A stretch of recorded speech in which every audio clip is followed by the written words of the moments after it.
கொழும்புல அப்ப நான் கேட்ட போது இப்படி சீனா 5 கப்பல், அதுவும் என்னென்றா இந்த வேவு கப்பல், ஆய்வு கப்பல் என்று சொல்வது முதல் வந்தது. அப்ப 5 கப்பல்கள் அங்க நிக்குது என்று கேட்க அவர்கள் சொன்னார்கள் 3 சீனாண்டு என்றது கண்போம், 2 யாருண்டு என்று தெரியாது என்று சொன்னார்கள். சில சமயங்களில் பாகிஸ்தாண்டியாகவும் இருக்கலாம். சீனாவும் பாகிஸ்தானும் நெருங்கிய நண்பர்கள் தானே, பாகிஸ்தாண்டியாகவும் கூட இருக்கலாம், அது வேறு விடயம். அப்ப இப்ப சீனாவை பொறுத்தவரையில் முதல் சீனா யோசித்தது என்னென்று சொன்னால் இலங்கையுடன் இணைந்து அதை சீனா சில வழி எடுக்கலாம் என்று.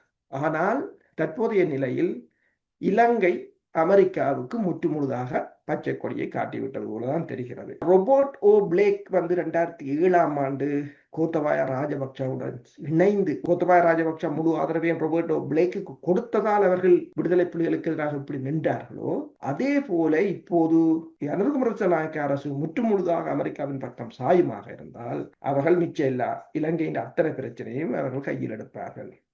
எனவேதான் இப்போது இந்தியாவுக்கு ஒன்று தேவை. இந்தியா என்ன செய்கிறது இந்த டைம்ல? விரட்டுறது, வேற ஒன்றும் செய்ய போறது. இப்ப விரட்டுறதுக்கு யாரை யூஸ் பண்றது?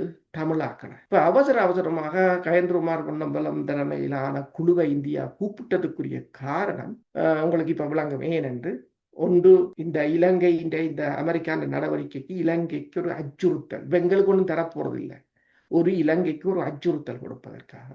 அடுத்தது, அந்த வடக்கில் நடந்த மீனவர் போராட்டத்தில் ஒலித்த அந்த ஒற்றை குரல் இந்தியாவை தமிழர் பக்கம் திரும்பி பார்க்க வச்சிருக்கு.